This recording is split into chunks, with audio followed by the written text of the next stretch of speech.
ভ্রমণ পিপাসুদের জন্য দারুণ এক সুখবর দিয়েছে পাকিস্তান। বিনামূল্যে ভিসা পাবে 126টি দেশ, তালিকায় আছে বাংলাদেশও। অনলাইনে খুব সহজে ফর্ম পূরণের পর 24 ঘন্টার মধ্যেই হয়ে যাবে ই ভিসা। 14 আগস্ট এক সংবাদ সম্মেলনে পাকিস্তানের তথ্যমন্ত্রী আতাউল্লাহ তারার নতুন ভিসার এই নীতি উন্মোচন করেন। এ সময় তিনি বলেন, 14 আগস্ট থেকে 126টি দেশের দর্শনার্থীদের জন্য ইলেকট্রনিক ভিসা ফি বাতিল করা হয়েছে এবং আবেদন প্রক্রিয়াও খুব সহজ করা হয়েছে।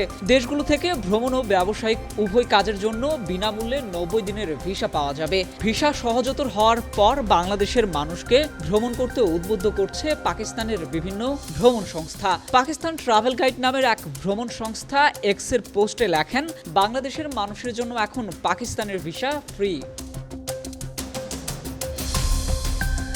এছাড়া মধ্যপ্রাচ্যের দেশ সৌদি আরব, সংযুক্ত আরব আমিরাত, কুয়েত, ওমান ও কাতারের নাগরিকরা পাকিস্তানে প্রবেশ করে পাসপোর্ট দেখানোর মাধ্যমেই অন অ্যারাইভাল ভিসা পেয়ে যাবেন।